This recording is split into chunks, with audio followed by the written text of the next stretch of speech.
Zone of Interest 2023. I knew little about this film and I didn't get to see it in the cinema, but a friend did, and she said although it was dramatic, it wasn't horrific in its content, it wasn't visceral in any sense. I watched it with this friend this weekend. Zone of Interest had piqued my interest, so to speak, but not knowing anything about it, I agreed to watch it with my friend on the streaming, and it starts off innocuously enough. It looks like a standard family, fairly well off household in Germany, and they're getting on with doing ordinary suburban activities. Very humdrum, very quotidian, but we do get some indication of what is happening in the background. For a start,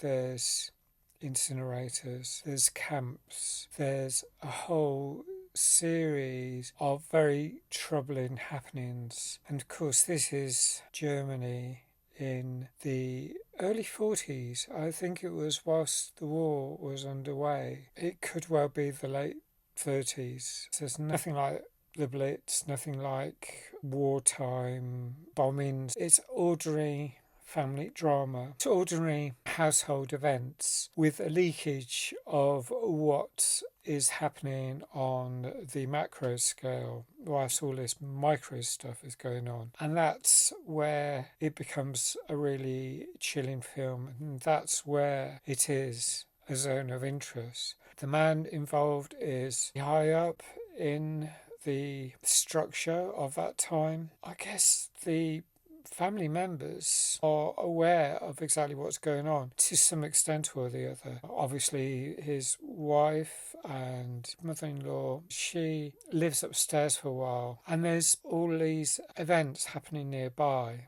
There's this wall. If you weren't aware what was happening, you would think there's a factory with billowing smoke.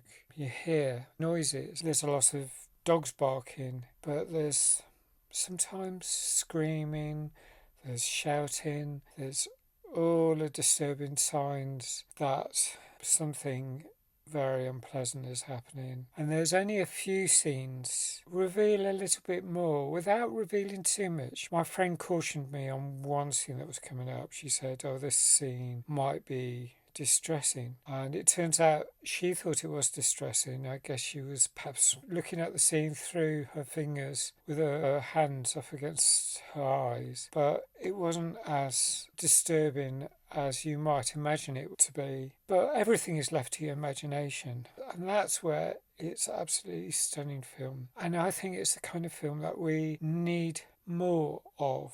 I gather there's a documentary about this household, and I would like to see that. The way things are panning out in the world at the present, and there's various forms of populism springing up in different parts of the world, election wins that are pretty disturbing if you care about other people, if you care about minority groups, all minority groups. This kind of situation is a reminder of what's happened in the past. And from their perspective, life goes on. It's ordinary life. And yet some really horrific activities are happening. And that is why this is a very powerful film. We need more films like this. I was thinking out questions, but this it is hugely important. Something that I hope people do get to watch. There's